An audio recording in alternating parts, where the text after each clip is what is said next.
This is a Film Stories original podcast. Hey guys, time to get in on the action for the biggest moments in basketball with Prize Picks, America's #1 fantasy sports app. Just select 2 or more players, pick more or less on their projections, place your entry, and win up to 100 times your money. Right now, Prize Picks will match your first deposit of up to $100. Just download the Prize Picks app and use the code GET100. That's code GET100 on Prize Picks for a first deposit match of up to $100. Prize Picks. Pick more. Pick less. It's that easy. Hi, my name's Chris Owens. I played Jeffrey Spender on the X-Files, and I'm happy to be talking on the X-Cast.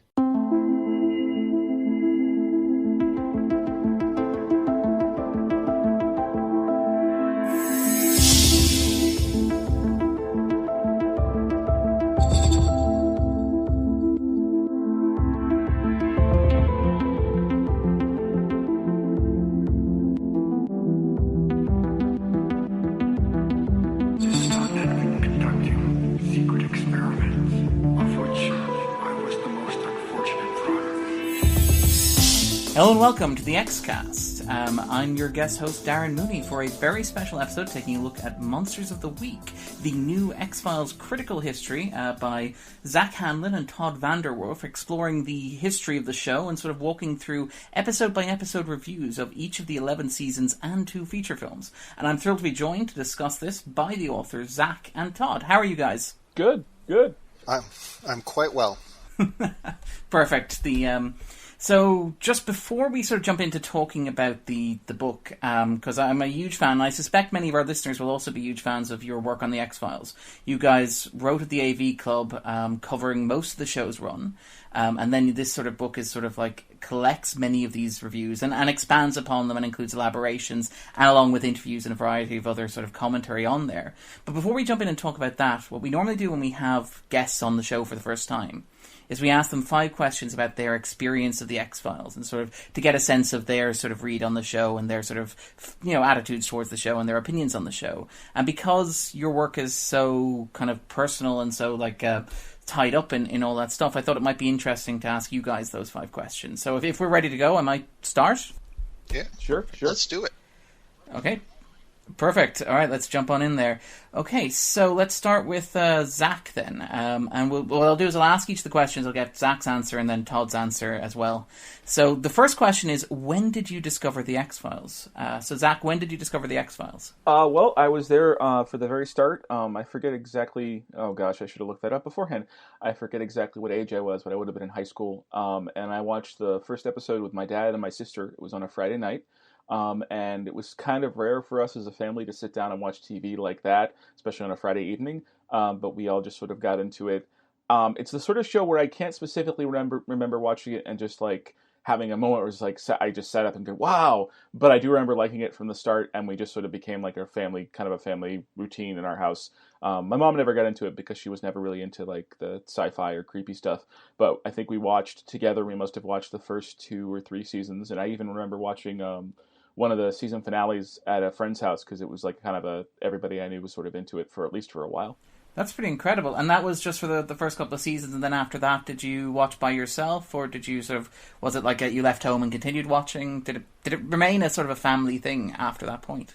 I think it kind of fell out after a while. Like it's hard, especially with a show that runs that long and goes over, because eventually it switched to Sunday nights. I think we kept up with it for a little while after that. But I remember specifically, I kept watching it long after kind of my dad and my sister kind of went their separate ways. Well, I mean, with the show, they didn't actually went their separate ways. But I remember specifically, and I mentioned this in one of the reviews, watching the Field Where I Died, and like watching the first 5-10 minutes of it and just deciding, nope, I am not interested in this, and just not really coming back for a while. And I would watch intermittently from then on. But by the time season 7, 8, and 9 rolled around, it was very, very rare for me to sit down and watch them, especially when they aired.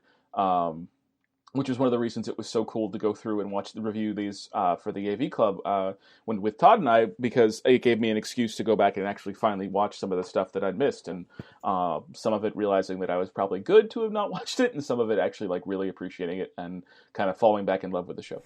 Great, and actually, yeah, we'll talk maybe a bit about, like, because The Field Where I Died is one of the highlights of the book as well, the review that you wrote about, and sort of the very personal perspective on that.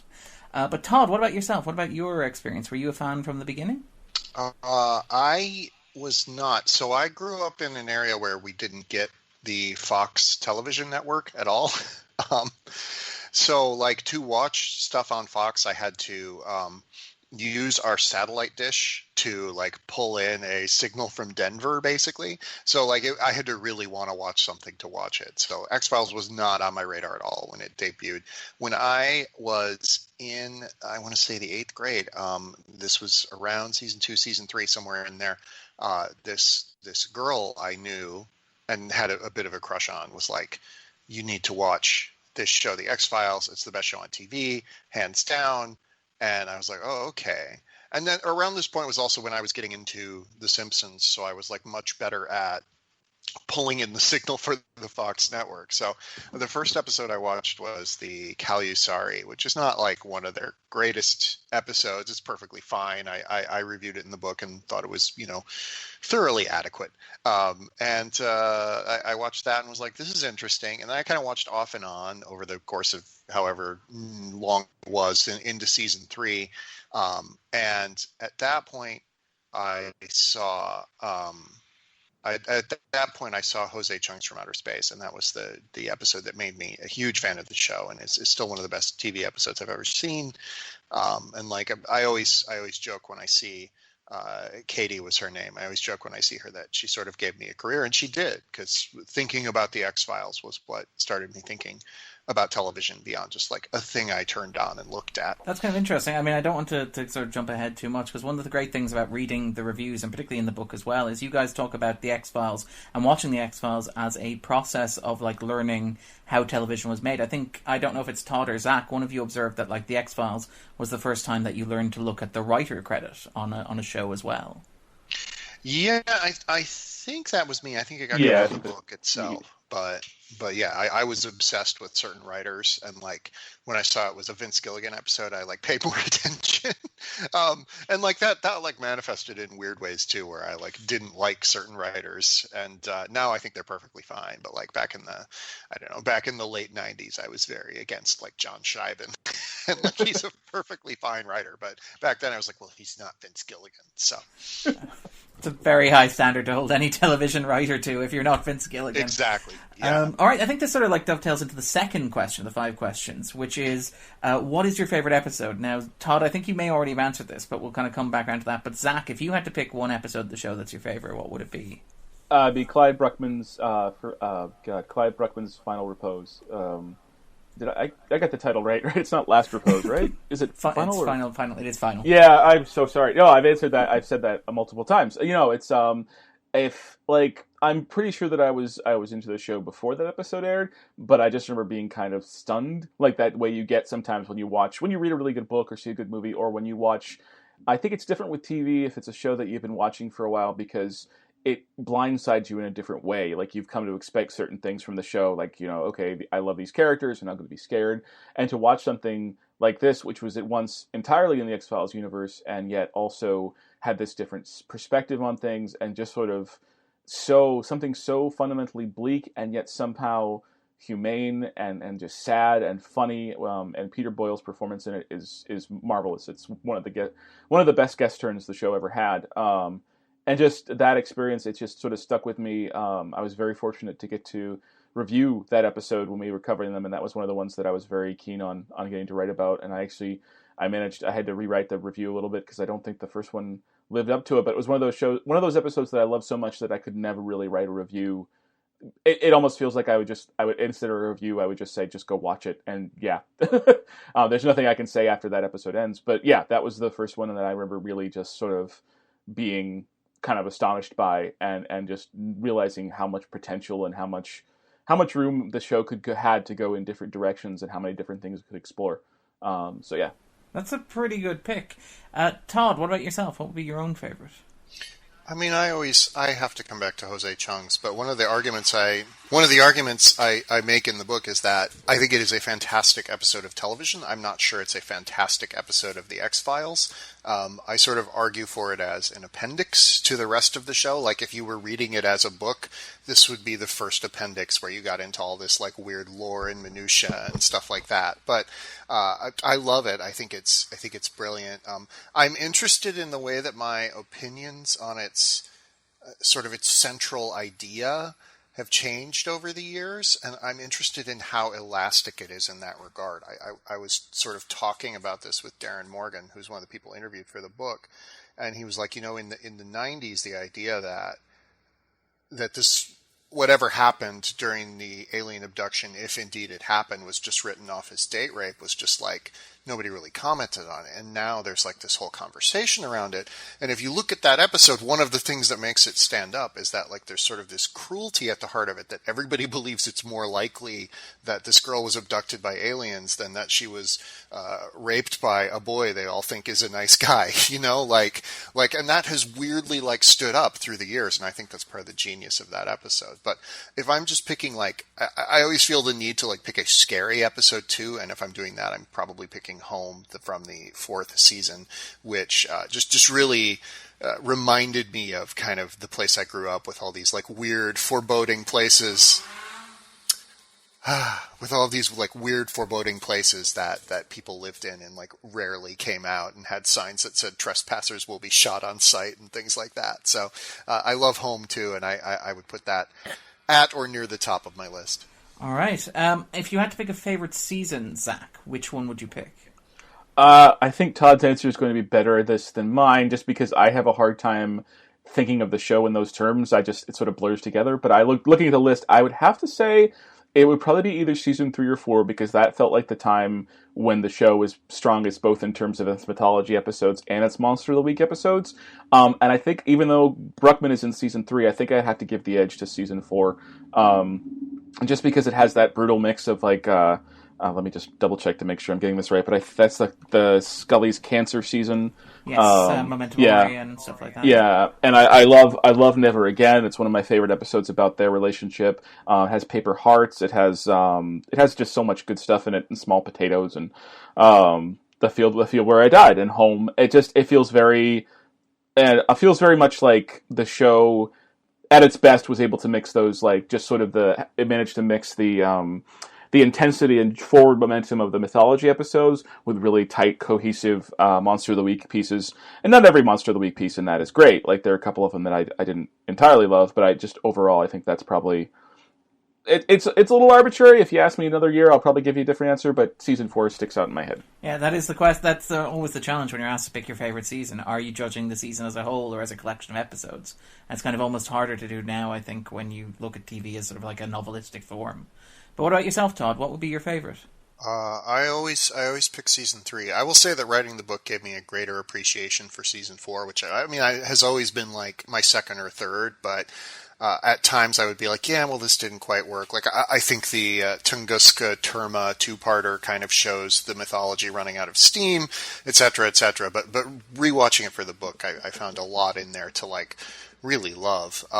Season 3, though, just for me is the one season where everything works. There are some fantastic Monster of the Week episodes. The mythology is still really clicking along in high gear, and it's the one season where you have an all-time great Vince Gilligan script and some all-time great Darren Morgan scripts, and those are sort of the two voices within the show that I think have stood out to fans over the years. So season 3 for me is just outside of a couple, and actually let me take that back. Season 3, even I think the bad episodes are more entertaining. Like, I would much rather watch the one with the killer cats than a lot of the show's bad episodes, because it's just like, it's a fun bad episode as opposed to something like Sanguinarium from season 4, which is just sort of dreary and bloody for the sake of being dreary and bloody. So yeah, I think I'm always going to say season 3, and then my number 2 will probably change. I'm half tempted to ask what your number 2 is. I know it's not the question, but I'm kind of curious now. Well, no, I'd probably say more firmly season 4 now. There was a time when I would have said season 2, I think season 2 has a lot of great stuff in it, and I know people who really love that season. But season 2 to me kind of lacks a couple of the things that season 3 and season 4 do at such a high level. And in particular, I think the way that season 3 and season 4 give Mulder and Scully kind of a personal stake in everything that's happening. Season 2 lacks that a little bit. There are too many episodes where they're just sort of like shuttled around by the plot. And sometimes they're fun, but most of the time that gets kind of wearing. All right. The fourth of the 5 questions then is, who is your favorite character? And it could be anybody. It could be Mulder, it could be Scully, it could be the Smoking Man, it could be Clyde Bruckman, it can be one of Darren Morgan's wonderful eccentric minor characters. So, Zach, if you had to pick a favorite character on the show, who would it be? Oh boy. I think I would like to say Scully, just because I feel like that reflects better on me as a person. But I think I'd probably have to go. It's boring, but I'd have to go with Mulder, just because Mulder is the character that I kind of connected with for the longest over the course of the show, and just watching him, like, I feel like he has. In general, I think he has one of the best. Like, he has a really good arc over the run. I really loved what they did with him. While I had some issues with where Scully's story ended up by the end of the run in season 11, I thought the choices they made to make Mulder, especially in season 11, kind of older and grumpier and kind of confused that the world's left him behind, really worked in terms of my affection for the character. I guess I'd probably go with Mulder, with like an honorary secondary thing to Doggett. I had not actually seen any of Doggett's episodes, I don't think, before we did the reviews, and I really liked that character. I don't think he was given quite enough chance to really shine as much as well. I mean, he's only in for a couple of seasons, anyways. But I'm a big fan of Robert Patrick. I thought he brought a really interesting energy to the show, and I'm still really impressed that they managed to find a character who was. Basically, he felt like he belonged in the X-Files world, but he wasn't a carbon copy of Scully or Mulder. It wasn't like they sort of, and I suppose we could talk about this later, but they sort of try to invert the believer and skeptic thing in the later seasons when they bring in Doggett and Reyes. But I feel like Doggett stands by himself as being someone who is much less. He's sort of skeptical, but at the same time, it's more of like a common sense approach than like Scully's very scientific thing. And I don't know, I thought it worked very well. It was very impressive to me that they managed to create a character that was that interesting that late in the run. Yeah, I am half tempted to steer the second half of this conversation towards the later seasons, because I think that some of the stuff you guys say about that is very, very interesting, and kind of the Doggett stuff might be a nice gateway to that. But before we do that, Todd, if you had to pick like your favorite character on the show, who would it be? Scully. I'm glad that Zack said Mulder, because I was afraid we were going to have the same answer. I love Mulder. I am probably more of a Mulder in real life. Like, when my wife and I go on vacation, I frequently drag us to like haunted places to just like, I don't know, look for ghosts. And she enjoys it, so I'm not like, she's not my own Scully. But Scully to me has by far the more interesting story arc, which is not necessarily coming to believe, but coming to understand that Mulder is not right, but like that she needs to support him through this, and like that has some connotations with the idea of how often we devalue the stories of women at the expense of the stories of men. But at the same time, I think that Scully gets to have her own arc. She gets to have her own personality. She sacrifices so much, and yet she sort of keeps on going. She's in some ways the most resilient character in the show. I feel like she gives up more than Mulder does, and she's also like super smart. You know, she's the one.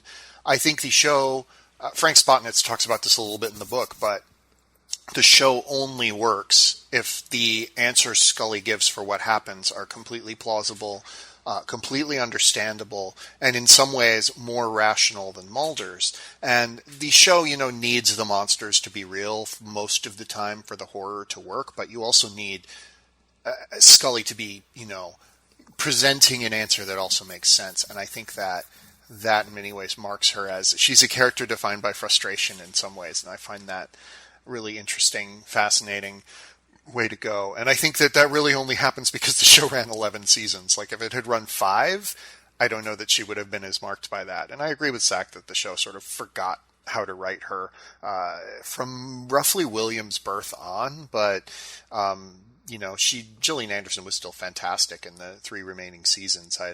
But I don't blame her for saying she's done, because I could see why. But as far as like sort of a supporting player, I've always loved the cigarette smoking man. I get why they keep bringing him back, even though it's completely implausible. He's just such a banal evil, and yet he has sort of the ultimate evil. And I've been thinking about him a lot lately, and I wonder why. So, absolutely no relevance to the world that we live in whatsoever. Exactly. But okay, and if you had to pick, final question here, but Zack, if you had to pick a favorite moment from the entirety of the series, now it could be a long scene, it can be a short exchange, it can be a single line of dialogue. If you had to pick one moment from the entire run of the X-Files, what would it be? What would be your favorite?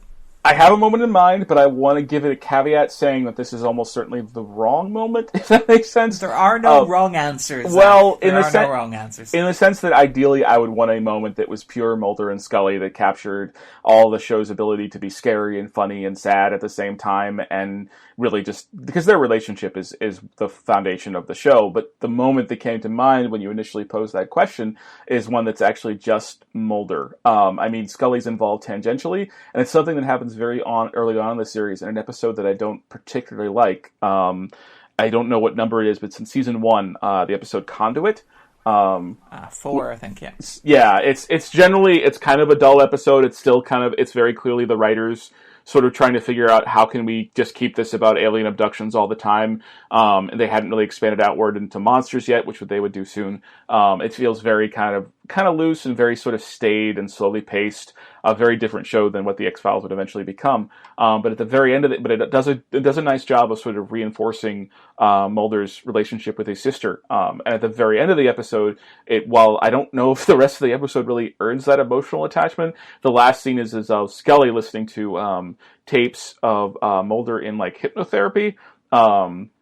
And that shows Mulder sitting in a church of all places, and his voiceover talking about like he's just having this vision of his sister, or I can't remember the exact words, but it just ends with him saying like that this voice promising that he'll eventually see his sister again, and everything will be all right. And the therapist says, "Do you believe that?" And he says, "I want to believe." And that to me just sort of, even just thinking about it, kind of gives me chills. And that to me just sort of encaptures one of the things I love about the show is that idea of believing in monsters, not just as, oh no, these things are scary and going to kill us, and more as just believing in possibility, believing in the idea that belief in monsters is like a two-sided thing. It's like both it's, yes, everything, the world would be suddenly more terrifying, but it also means that there would be so much more that could happen. So much more like, and I find that very, it's not something that would come up a lot on the show, but I found that very moving, and it made me kind of connect with that character a lot more, and it's just one of the things that always stuck with me from the show. And Todd, if you had to pick a favorite moment, it's probably from my favorite episode, because it's the moment that hooked me on the show, is that closing monologue Jose Chung gives that sort of underlines all of the characters in such just a short and pithy way, but also I think the idea at the end where he says, "For though we may not be alone in the universe, in our own ways, on this world we are all alone," which I'm probably butchering the quote, it speaks to the heart of the show, which is in some ways about loneliness and about the desire for connection and about the desire for understanding and how hard that can be to find.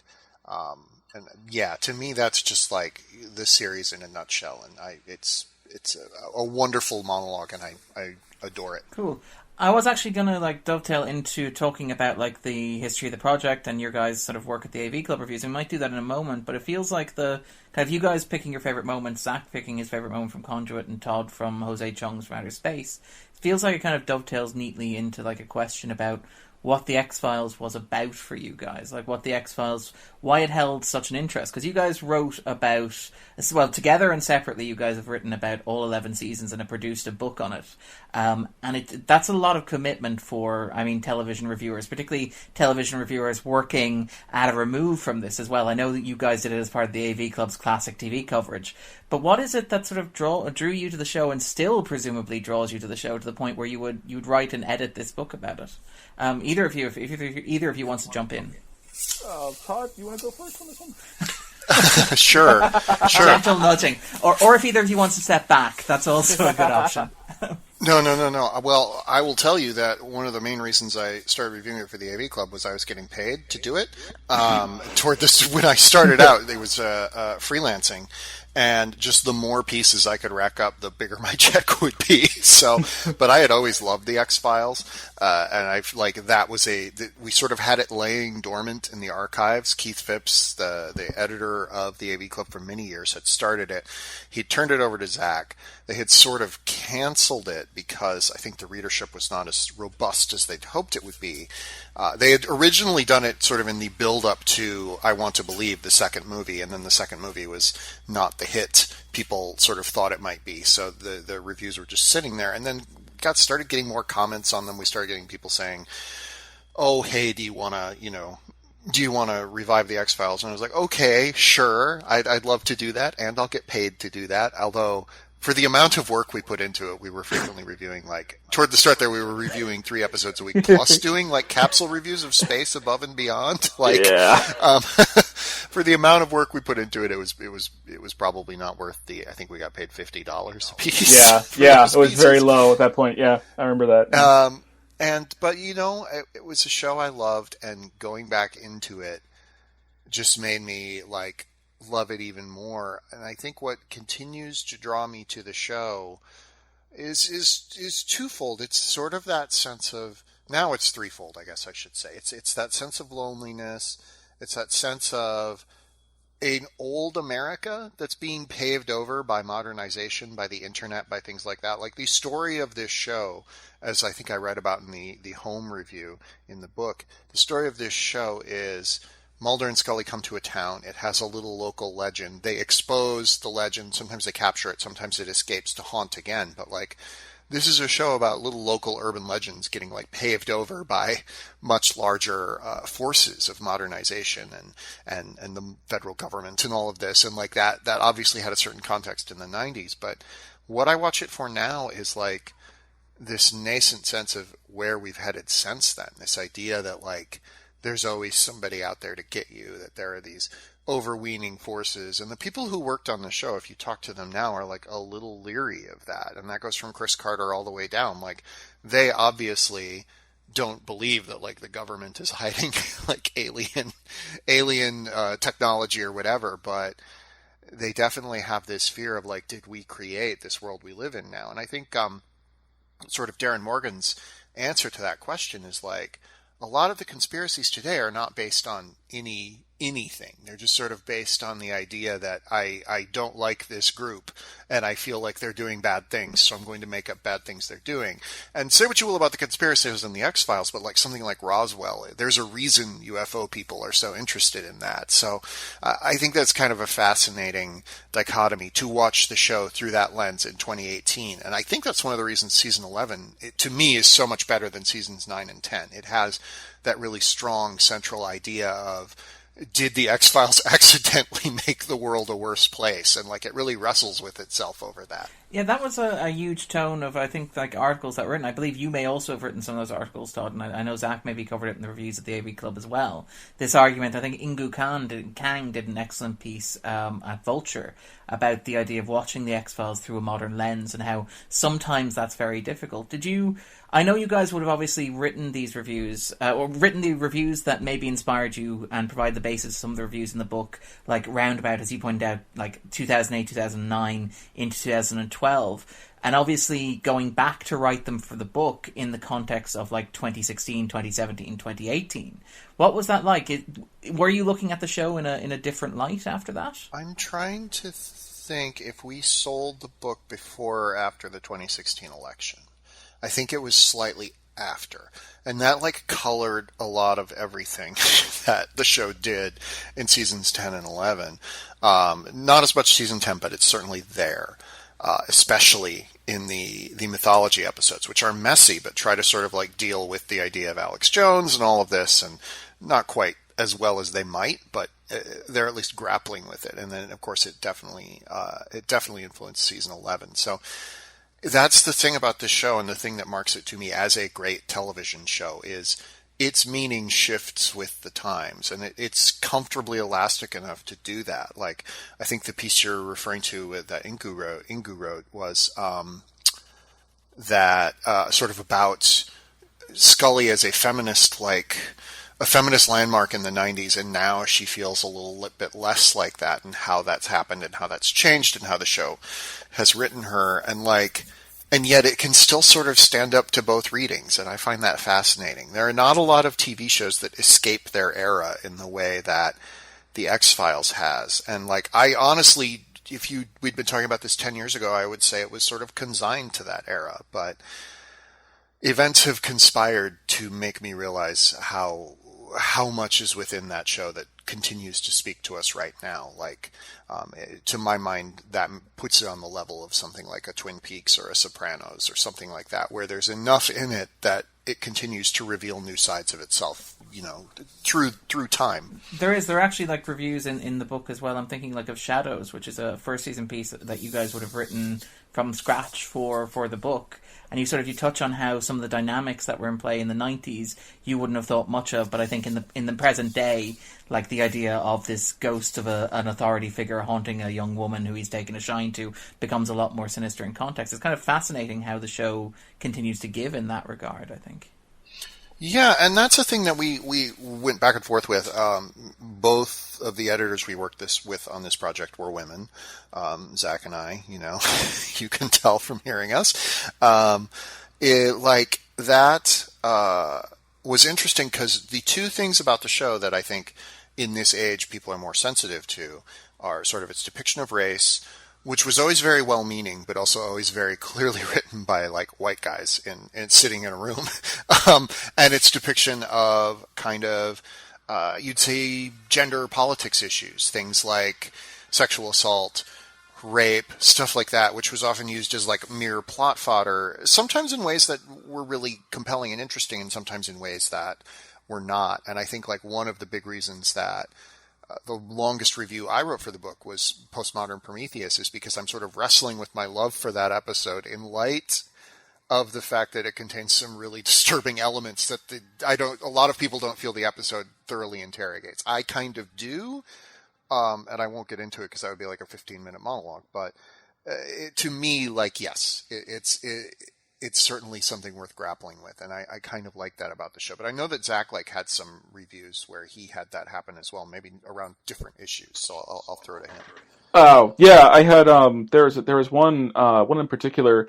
Well, actually, two of them stand out for me. I forget the title for one of them was about the creature that stole pigmentation.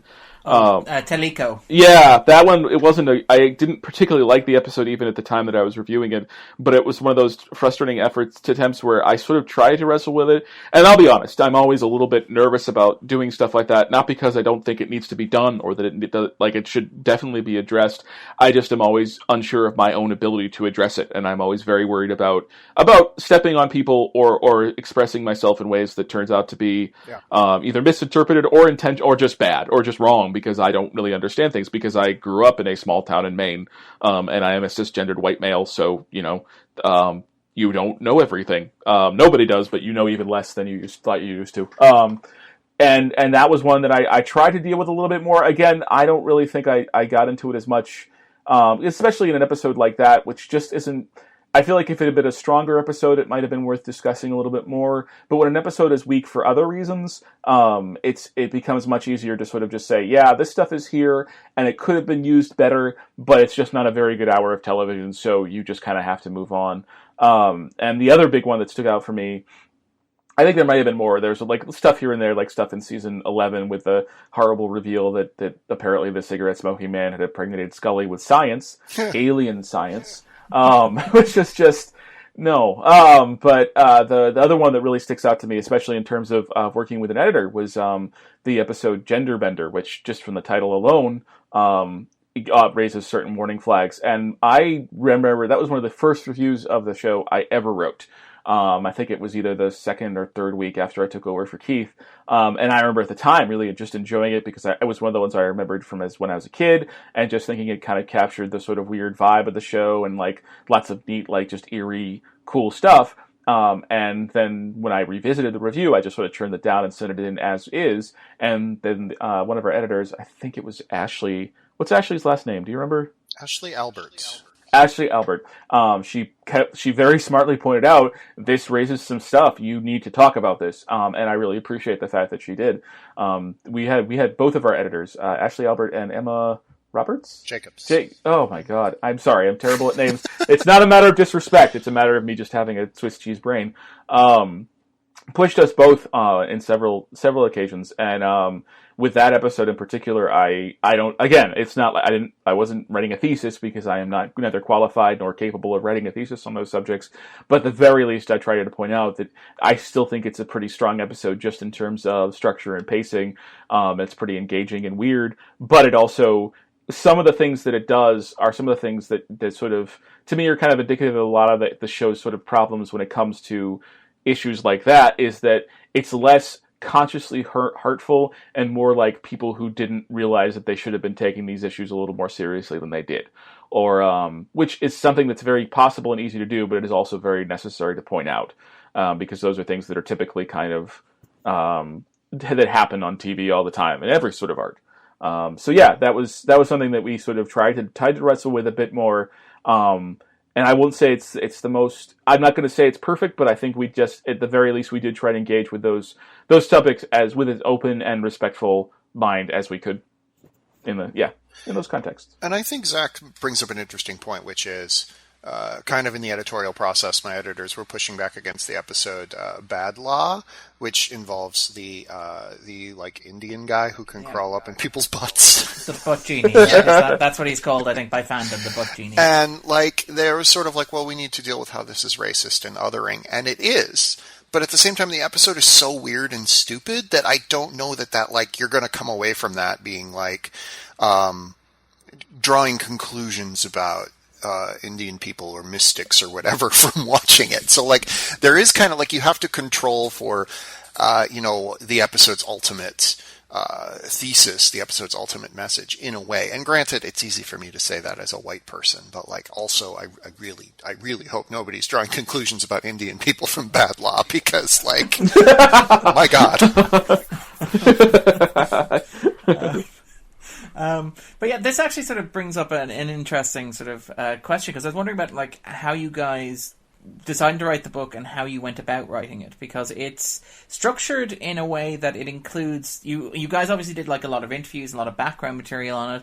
It's structured episode by episode, and I'm wondering, did you guys settle on that approach sort of to go episode by episode, which always kind of evokes the reviews that in some of the reviews you would have written for the AV Club? Did you ever consider alternate formats, like for example doing like a holistic thesis statement, or taking it season by season, or dealing with it theme by theme, or even just a collection of essays? Or was it always going to be like episode by episode, like a journey through the show from beginning to end, from the pilot to My Struggle 4? I think it was always going to be episode by episode. There were conversations about it, but when Emma initially reached out to us, she reached out to Todd, and then they got in touch with me. It was very much the idea was, you have all these reviews already on the AV Club. Why don't we find a way to put them in a different format and bring them to some different people and give you a chance to rework some of that stuff, a lot of which is a little rough. So I don't think we ever. And also because of the size of the show, once we realized that it was basically just going to be a process of taking these reviews and bringing in, just like filling in the gaps where we'd missed stuff, or where Todd had been away, or we hadn't, or Keith had started the project, so we had to do some of those early season reviews. Once we realized that it was going to be basically this massive project collecting all the reviews, it definitely kind of limited the sort of stuff that we could do otherwise. Todd did all those great interviews, and we were able to include those as like sidebars in the book. But because it's just so big, you can't. Once that became the main goal, it sort of took over and like kind of put aside any idea of doing any sort of broader thesis statements or more there's always going to be room for that kind of book as well. And it would be interesting to see how that book would turn out, but I think the idea was always, this was our pitch. These are we've done most of the work here, so why don't we just try and find a way to reshape it and make it more broadly approachable for a wider audience? Yeah, I think. Oh yeah, I one thing I will say changed they wanted, Abrams wanted it to fit in with the existing books they've already done, which are reviews of Mad Men by Matt Zoller Seitz and reviews of Breaking Bad by Alan Sepinwall. And those two are collaborating on a book on The Sopranos, which will be out in January.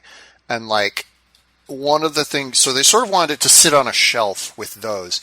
And one of the things that I think really changed was originally we thought it was going to be about the length of those earlier books, which are both around 250 pages. And it is much, much longer than that. We'd kind of talked about like some of the lesser episodes just doing more as capsule-sized blurbs, and you can see some of that throughout. Some of the episodes are the reviews have become pretty short. But I am a notorious overwriter, so I feel like I kept driving the project longer and longer. But at the same time, like, we got so much great stuff from the interviews. We had, the show kept producing episodes. Like, it was a thing where the book eventually just had to be as long as it is. And like, I'm really proud of it. I'm really proud that we fit as much as we did into those pages. And I think that, if it had been 250 pages, maybe it would have been a quicker read, but I think it would have been a lesser book. I think it's legitimately a book you can sit down and like read. And that is a thing I never quite expected. And I'm really glad that they like sort of followed the way that it kept getting longer and longer. And if Zack and I ever work on another book again, we'll try and make it a little bit shorter for their sake. Yeah. I like that. The creative partnership is just it's just beginning. It's just beginning to blossom. But I will say, actually, Todd, just on that, it's, I actually think, having read the book, I read the book cover to cover this weekend, I think it holds together fantastically. And one of the things I really, really appreciated is that some of my favorite, and we'll talk in particular about like the way that you wrote it and stuff like that, but some of my favorite like reviews in it are, oddly enough, like the longer reviews of less popular episodes, or the longer reviews of episodes that you guys don't necessarily love. So it's that you take the space to unpack, say, Nothing Important Happens Today, Part 1 and Part 2, which you devote a considerable amount of space to, despite the fact you imagine that the temptation would be 3 paragraphs and we're done. And I as somebody who read the book and who really, really enjoyed it, I really appreciate that you took the time to do that. And I went through and in the editing process, I read the whole book. We did a number of drafts, and most of the time I just like read my stuff because it's a long project. But I went through and read the whole book for one of the times when we were kind of proofing it.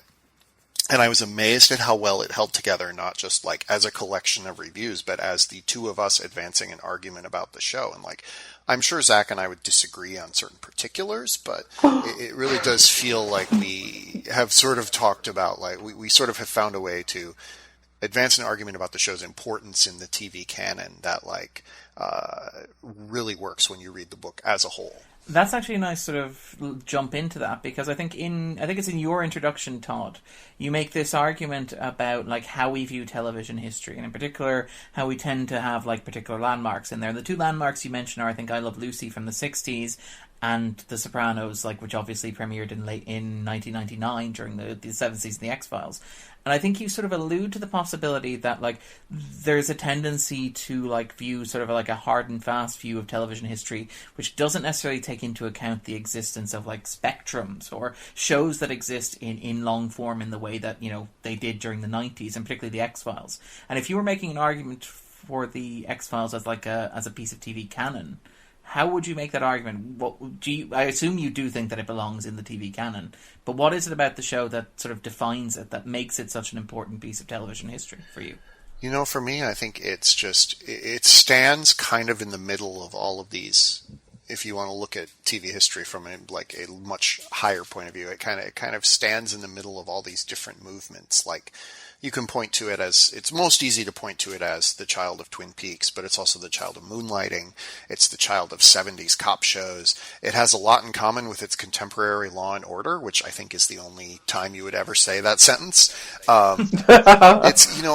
It's an interesting like example of TV between kind of the more episodic but still serialized stuff that aired in the 80s and the much more heavily serialized stuff that The Sopranos ushered in. And like, one of the problems with how we talk about TV is we often tend to talk about it in terms of like landmark tentpole shows that quote unquote changed everything. And The X-Files was surrounded by so many shows like that. Like you have Twin Peaks, you have Sopranos, but you also have like The Simpsons and Seinfeld that were really changing things over in the comedy sphere. So it's a lot easier to sort of not look at it, because the children of the X-Files now are mostly CBS procedurals. They're like, you know, shows like Criminal Minds is very similar to the X-Files, but a much lesser show. Like you don't see a ton of series in kind of the prestige space, and I'm using air quotes around that feel as influenced by it. But when you go back to it, like I said earlier, there's a lot more in there than you might expect. There's a lot more to like kind of dissect and figure out and think about than there is in something like Criminal Minds. And it doesn't feel cheap. It really does feel like it's going for telling this big sprawling story of like all of American history, but particularly American history post World War II. So it's bigger on the inside than on the outside, and I think that is always the mark of something great. And to me, that earns it a place in the canon. I know some people who would disagree, but I feel like it's an incredibly important show. And if you just want to look at it as, you know, kind of an example of TV changing, I think its experiments with serialization, while they were immediately like supplanted by other shows, were important and an interesting way of going. And like I look at the way it balances standalones with myth arc episodes, and I think there are so many genre shows, especially on television, that could benefit from, like, you think about some of those Netflix Marvel shows, which are so bloated, how much they would benefit from an X-Files structure where they had like 5 episodes a season of the big story arc, and then, you know, the other 8 episodes are just cool standalone superhero of the week stuff. Like, bring it back, please. What I was going to say, actually, because you guys have you're two fantastic television critics, and again, it's interesting that you mention like the discussion of the books that you're in with sort of like Seppenwall and Zoller Zeitz, and particularly like Mad Men and The Sopranos and stuff like that, and particularly this book as an addition to that sort of canon.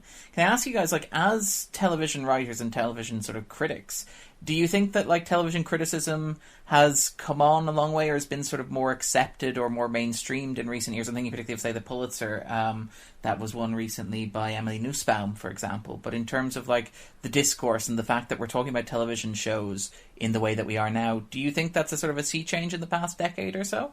I think. Go ahead, Zach. Oh, I was just good. Yeah, yes.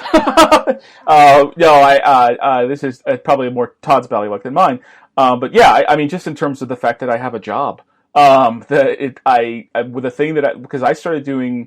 when I started doing, we called them reviews for a while. I guess they're recaps now. But when I initially started writing for the AV Club, the TV Club section, it was still a very new idea. There had been places like Television Without Pity that had obviously kind of pioneered that idea of these epic, long, moment-by-moment summaries and commentary. But that approach to television still felt fairly new, just because it was something that I don't think you could have done in any other format. I think the internet kind of made it possible for us to start viewing television in a way that you couldn't necessarily do in like a newspaper or in a book, because it basically was like you would be reviewing the experience as it happened for people who were also watching it as it happened. And I think that sort of changed how we kind of viewed TV in terms of, and it sort of brought TV criticism up a level. It definitely feels, just from because I remember when I started, I felt very much like I was just trying to scrabble in and get a foot in the door at the AV Club, basically, because I'd been doing book reviews and I wanted to expand, and I didn't have access to going to screeners for movies, and I wasn't really a music reviewer, so TV just seemed like a very accessible thing. And I think the accessibility of TV in terms it's generally designed for a wide audience, and it's not it's good to have the canon knowledge, but it's also something that you can sort of go in fresh to, kind of made for a lot of people like me, in that you could have all these different voices, and as TV sort of expanded, it sort of hit at the moment where gradually you started to have, and especially in the past few years when there's so much more TV, you've seen coverage change again, like the recaps, the sort of recaps. Recap culture has kind of been, it seems to have peaked, and it's sort of on the fading slide, but it definitely feels like we had changed the way we talked about television. In some ways, that conversation had some shortcomings in it. I think the newness of it and the fact that it was so easy to get into it without having a vast history experience of watching earlier television could often lead to people foregrounding newer shows and saying, well, TV used to be crap, but now it's good. And one of the things I appreciate a lot about are the critics who are constantly trying to mention a lot of this stuff has antecedents, and like TV wasn't always it had a reputation for. I mean, one of the most some of the most famous criticism of television was basically how it was all bad, but here were a few things that were tolerable. And nowadays, we're able to look back and appreciate things in different ways.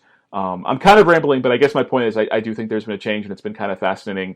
And I think it's watching how that change has sort of affected how we view the canon, and how that still is sort of a constantly mutating and changing thing over time, as it should be. Yeah, and you sort of referenced that there, the vast wasteland idea, I think is sort of what you're alluding to there, the idea that like television in the past was seen as being disposable and throw away.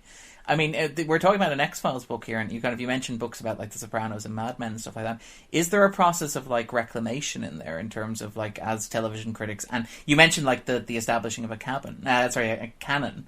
Are we doing that retroactively? Is there an argument to be made for like retroactively creating a television canon in terms of the medium? Sorry. I mean, we've always been trying to create a television canon. Like before The Sopranos debuted, there were books you could buy that were like, these are the greatest TV shows of all time, etc., etc. And what's interesting is how, like, before The Sopranos debuted, the focus of greatest TV show of all time was so sitcom heavy.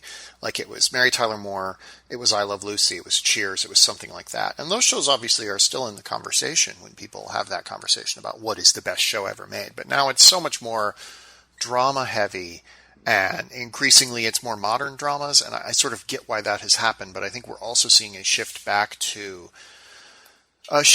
talking about TV outside of the lens of kind of the modern anti-hero drama. That's very exciting. And you mentioned Emily Nussbaum's Pulitzer win, and like she's somebody who's been very instrumental in driving that conversation forward. And like I'm interested to see what happens next, because I feel like the anti-hero movement is run out of gas. Maybe somebody will reinvent it. It could always happen. But it's definitely like a situation where a lot of the most exciting work on TV right now is being done in comedies, but we're still sort of talking about these prestige dramas, many of which are like fundamentally empty. And I think that's sort of a fascinating world to be talking about old TV in. I do wonder, when we talk about establishing a canon, I do wonder, what the market is for books about much older shows. Like, I do wonder, like, could you write I Love Lucy, the complete companion? I mean, clearly some people would buy it, but like, how much, how many of them would there be? And it could be even a more obscure show. Like, there's this show East Side, West Side, which is this great drama from the 50s that like nobody would buy a book about that except for like me. So like, I do feel like one of the things that TV canon lacks is, sort of a curation Venn diagram intersection where, there's one place everybody goes and you sort of know that this is going to be worthwhile, in the way that film has with like the Criterion Collection for sort of serious cinephiles, and then Turner Classic Movies for more casual cinephiles. You just don't have that for TV. I think it's probably going to happen. It feels inevitable that somebody will start a streaming service for that, but we're not quite there yet. Okay, just to sort of to drag us back to the X-Files, I think we're on the verge of wrapping up here. But one of the things that I found, it's kind of interesting when we talk about like television criticism, because I think it may be Zack in his intro talks about how at the AV Club, the editorial hand in the television writing was a little bit looser, and the writing was encouraged to be a bit more personal. And one of the things that I've really admired, because I would have been a big fan of those AV Club reviews, and I read the book, and I was very thrilled when I leafed through the book to find that a lot of the anecdotes and personal stories from you guys were still in there. I'm thinking specifically of like Todd's introduction to, for example, Postmodern Prometheus or Home, or I think it's Zack, as you mentioned, talking about The Field Where I Died. How did you balance that? Was there ever a sense when you were going to do a book adaptation that you might strip out the personal anecdotes, or were they always part of the conversation? Because I'm very glad they're there. I absolutely adore them, to be clear. I will say for my part, I literally, because I was so terrified when they initially told us how big the book was going to be and how much of a problem that was, there was a period of time where I went through and I cut out every time I mentioned myself in like every review. I was very heavy-handed, and there are still some reviews in there that I look at now and I'm like, I think this is fine the way it came out. I don't think I shortchanged any great episode that I covered, but I do think in some places that the reviews came out a little shorter than they might ideally have been. But I think because of the nature of the criticism and because of the nature of going back, especially with TV Club Classic, is a lot of the times the way that format was introduced is one of the reasons I was so excited to be covering it and taking over for Keith. It was a show I had a personal connection with, and I don't know as I necessarily always felt entirely comfortable bringing myself into the conversation, as just for personal reasons I would try, and it would always feel like sometimes would feel a little forced and awkward on my end. But it did feel like, in order to be honest, I had to keep some of that in. Like, I couldn't just pretend that I was like speaking from on high, that some of my relationships to some of these episodes are very personal. And while I don't want to like let that completely overwhelm any sort of critical judgment, I do think it would have been dishonest to sort of leave that out completely. Yeah, I cut myself out a lot. There were a lot of reviews where I just didn't, like, the episode didn't have a lot to say to me, so I just like did some weird story from my life. And I definitely was in a place where, like, I have come around. I still love first-person criticism. I still think it has a place, but just in my job of trying to find new writers, both for the AV Club and now for Vox, I have come across so many people, especially like young white guys, who write first-person criticism, and yet it's all just the same stuff. It's like a story about a time they fought with their dad or something, and like, that's great, but a lot of the time it lacks the specificity to really make it matter, and to give it the specificity it needs, you almost have to ignore the thing you're criticizing. And like, I find it's much easier to paint with broader strokes. One of the first person stories I kind of fought to keep in the book that ultimately got cut out was this story about I opened Jose Chung's with, which was about my earliest memory. It didn't tie into the review as well as it needed to work. And like, to make that happen would have required rewriting the review a lot more than I think I was comfortable with. And now I read that review and I'm like, this could be better. I probably should have just started from scratch, for how much I love that episode. But like, I tried to keep it when I thought it mattered. Like you mentioned, the home review, I cut it back, but it's still in there. This idea of like, where I grew up influencing my viewing of that episode, and especially Postmodern Prometheus. Like, I think it's impossible to talk about why I love that episode without sort of grappling with, the personal attachment I have. Because if I don't do that, then I can just seem sort of like a callous jerk who doesn't understand why a lot of people don't like that episode. Because I do, but also like, I have this connection to it that I find hard to ignore. So when it was a thing that explained my reaction to an episode, I left it in, but a lot of the time it was just like, once I went on vacation, so I would cut that. Gotta hit that word count. Yeah. Just to add a little bit, just because I think it's amusing, is that one of the things is a lot of these reviews, at least for my part, were written very early or very late on a Saturday morning with like an hour or two to get to deadline, and especially some of those later period episodes where there's not a lot going on, and I literally could have just said, "Oh, by the way, this is another unfinished premise," and I would just vamp for time, because you just want to make sure it's not the best way to write reviews, but I think it's also part of that experience of reading the AV Club stuff at that time, because it was sort of a journal.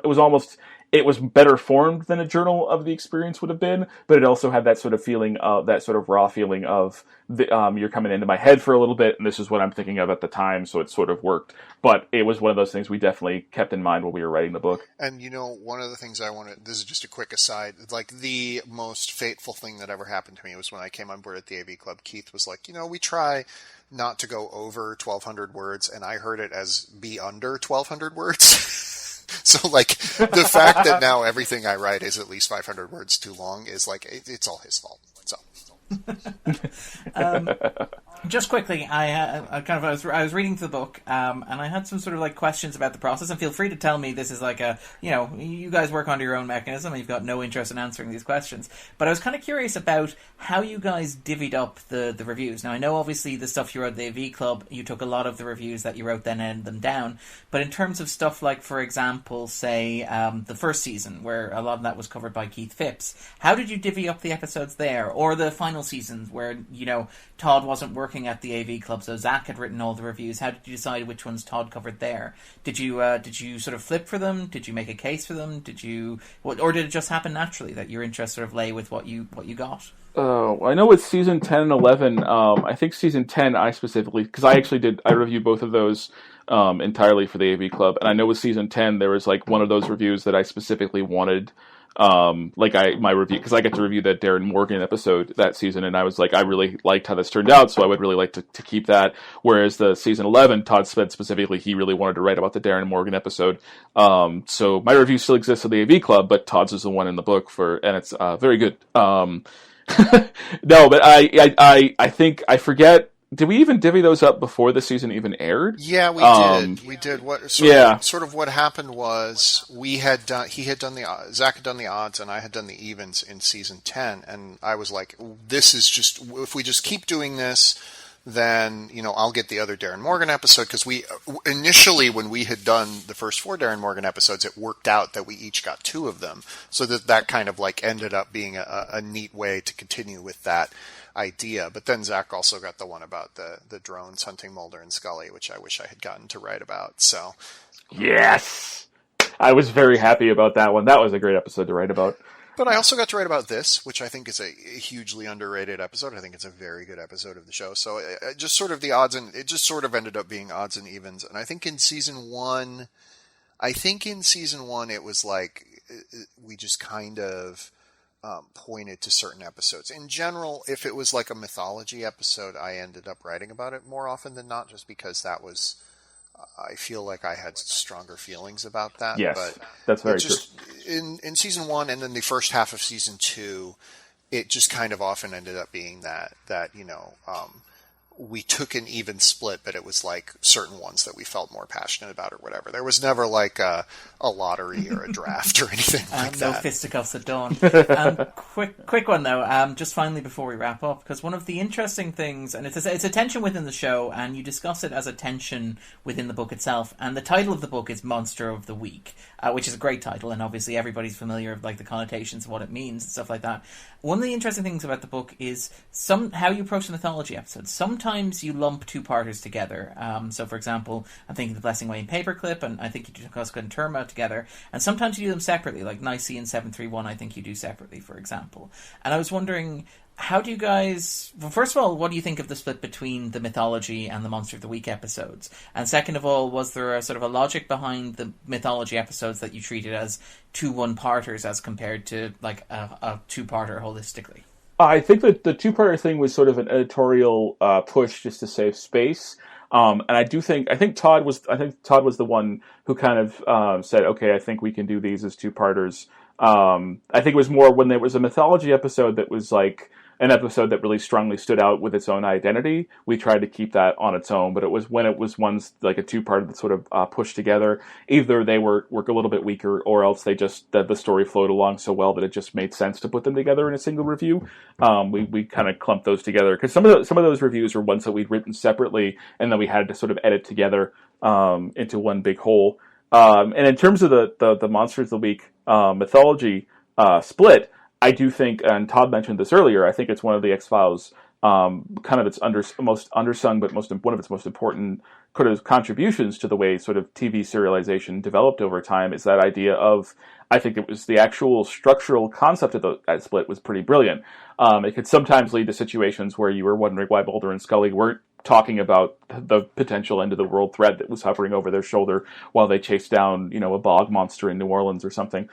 That's not an episode. I just made that up. But that'd be great. Yeah, it would be, wouldn't it? But I don't know. Is it over time? It's kind of a cliche, but the Monster of the Week episodes remain strong in that. And I think this is something I tried to talk about in the book, in that with a Monster of the Week episode, if it's a bad one, it doesn't indict the rest of the Monster of the Week episodes. Whereas with the mythology episodes, if you have a bad one, or if you have a couple of weaker episodes in a row, because they're all connected together, it starts to drag down the whole thing. So I think just by the nature of the structure, you end up kind of appreciating the Monster of the Week episodes a little bit more. But yeah, go for it, Todd. Yeah, it ended up being like, if it was a two-parter that we had already written about, a lot of the time, those AV Club reviews, we wrote about the two-parter in one piece. So, like, you mentioned the first 2 episodes of season 3. That was like, I had already written that, and I just had to edit it down, basically. Or the opener of season 7 or something like that. Those were often just things I had already written and had to edit down. What was trickier was collapsing when we would split up those two-parters, was collapsing them into one. And a lot of that happened because for seasons 4, 5, and 6, we were reviewing the X-Files and Millennium. So we were doing one X-Files a week and one Millennium. And that, ended up leading to a lot of those having to be collapsed. And so that was a little more involved, but it wasn't too bad because a lot of the times we had the same thoughts about them. There were only a few times that I feel like Zack and my thoughts were wildly divergent, and often you could just sort of be like, well, in this episode this happens. So as far as like the split between the Monster of the Week and the Mythology, I certainly sort of subscribe to the conventional wisdom that Monster of the Week episodes have held up better through time than the Mythology, but I definitely feel like the Mythology is now slightly underrated. Like we've done some interviews with more X-Files specific sites, and they kind of have had this fear that we're not going to talk about the Mythology at all in the book, and because of the title, and like obviously we do, it's covered throughout. But the thing that I think has gotten a little overstated about the Mythology is that it's impossible to understand, when actually the through line of it is pretty clear. It's just like there's so much stuff going on that can be easy to ignore. And actually, the original series finale like lays out exactly what happened. It's just like an excruciating slog of a television episode. So getting through it and hearing about it is tough. But the other thing, I guess I would say, is that when those episodes were good, they were so propulsive and so tied in to like the characters that it was really hard to ignore like how exciting they could be. So yes, the Mythology fell off a bit, but I feel like saying, well, ultimately it doesn't come together is sort of true, but also negates what made those episodes so good, especially in the first 3 or 4 seasons. Cool. I think that about wraps us up, but thank you very much, guys, for taking the time to do this. If people are looking to buy Monster of the Week, where is it? Well, it's available everywhere online, but do you have anywhere in particular you'd like to point people towards? Oh boy, I don't offhand. The Abrams Books website, if you look at my Twitter profile, I have a link to buy it on the Abrams Books website, and they link to all the places you can get it. If you don't want to support Amazon, which a lot of people don't, like there are other ways you can buy it. I would say if you can get it at your local bookstore. I travel a lot, and when I travel, I've been trying to sign copies of the books. It doesn't always work out. I went to the Strand the other night, and Lin-Manuel Miranda was already there signing books, and he took priority over me for some reason. So it doesn't always work out, but when I can, I do. If you happen to be in Los Angeles, go to the Last Bookstore. I'm going to try and drop by there and do some signing of their stock so you can have that. But yeah, if you can, buy it from your local bookstore, but if not, it's available everywhere online, and you can go to Abrams Books, and they have links to all of the different sites you can buy it from. All right. Well, thank you very much, guys, for your time. This has been an absolute pleasure.